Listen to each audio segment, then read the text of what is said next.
गजा में 15 महीने बाद सीज फायर डील शुरू हुई है। हमास इजराइल समझौतों की शर्तों के मुताबिक आगे बढ़ रहे हैं। हालांकि तनाव दोनों पक्षों के बीच बना हुआ है। इजराइल की कैद से वापस लौटे फिलिस्तीनी हो या फिर जंग की वजह से गाजा से पलायन करने वाले विस्थापित, उन्हें नहीं मालूम कि ये सीज फायर कब तक चलेगा। हालांकि फिलहाल के लिए वो राहत की सांस ले रहे हैं। सीज फायर को लेकर ईरान समर्थित यमन के हूती विद्रोही भी संशय में है, इसलिए लगातार इजराइल को चेतावनी भी दे रहे हैं।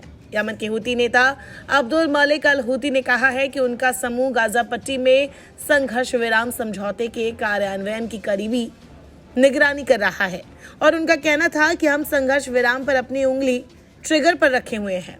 दरअसल हाल ही में एक भाषण में अल हूती ने कहा था कि हम अब समझौते के कार्यान्वयन के सभी चरणों की निगरानी कर रहे हैं और हम किसी भी समय बढ़ते हुए इजरायली हमलों या समझौतों का उल्लंघन होने वाले अपनी कार्रवाइयों को बढ़ाने के लिए तैयार है। हम हमेशा तैयार रहते हैं, हाथ ट्रिगर पर है और हमारे ऑपरेशन उस सीमा तक जुड़े हुए हैं जिस हद तक दुश्मन समझौते का पालन करता है।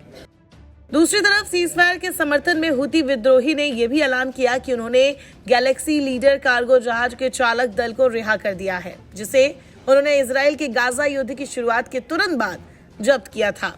ईरान समर्थित इस समूह ने बुधवार को एक बयान जारी किया जिसमें कहा गया कि 25 सदस्यीय चालक दल, जिसमें फिलिपिन, मैक्सिकन, रोमानियाई, बुल्गारियाई और यूक्रेनी नागरिक शामिल थे, जिन्हें 430 दिनों तक बंदी बनाकर रखा गया था, उन्हें हूती नेता अब्दुल मलिक अल हूती के आदेश पर ओमानी भेज दिया गया है।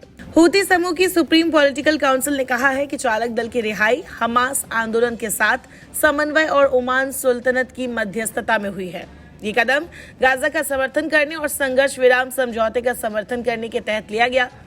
बता दें, गैलेक्सी लीडर जहाज को नवंबर 2023 में सशस्त्र हूती लड़ाकों ने हाईजैक किया था, जो हेलीकॉप्टर से रस्सियों के जरिए जहाज पर उतरे और उसे यमन के एक बंदरगाह तक ले गए। ये बहामास ध्वजांकित जहाज इजराइल के एक अमीर व्यक्ति अब्राहम रामी उंगर से जुड़ा हुआ है।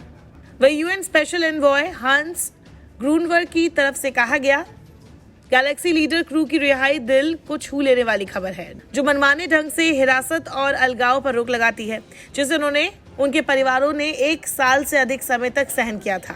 ये सही दिशा में एक कदम है और मैं अंसार अल्लाह से इसे जारी रखने का आग्रह करता हूँ। सभी समुद्री हमलों को समाप्त करने सहित सभी मोर्चों पर सकारात्मक कदम। साथ ही उन्होंने आगे लिखा, मध्यस्थता के लिए जगह बेहतर बनाने के लिए ये उपाय महत्वपूर्ण है, जो दीर्घावधि में यमनी राजनीतिक प्रक्रिया को फिर से शुरू करने में मदद करेगा, जिसके लिए लाखों यमनी तरस रहे हैं। मैं गैलेक्सी लीडर क्रू की रिहाई की वकालत करने के दृढ़ और अथक प्रयासों के लिए ओमान सल्तनत के प्रति अपना आभार व्यक्त करना चाहता हूं। मैं संयुक्त राष्ट्र, अंतर्राष्ट्रीय संगठनों और राजनयिक मिशनों के मनमाने ढंग से हिरासत में लिए गए कर्मियों की रिहाई की वकालत करने में ओमान के दृढ़ समर्थन के लिए भी धन्यवाद देता हूँ। साफ है कि यमन के हूती विद्रोही अभी अपनी तरफ से सीज फायर डील के तहत बड़े कदम उठा रहे हैं, जिसकी सराहना भी की जा रही है, लेकिन अंसार अल्लाह ने इजराइल को चेतावनी भी दे रखी है कि उनकी नजरें उन पर टिकी है और एक गलती होने पर उनके हाथ ट्रिगर पर टिके हुए हैं। नमस्कार, मैं हूं मानक गुप्ता। अगर आपको हमारा ये वीडियो पसंद आया हो तो इसे लाइक और शेयर जरूर करें और हाँ, हमें सब्सक्राइब और फॉलो करना ना भूलें ताकि आप देश और दुनिया की कोई खबर मिस ना करें।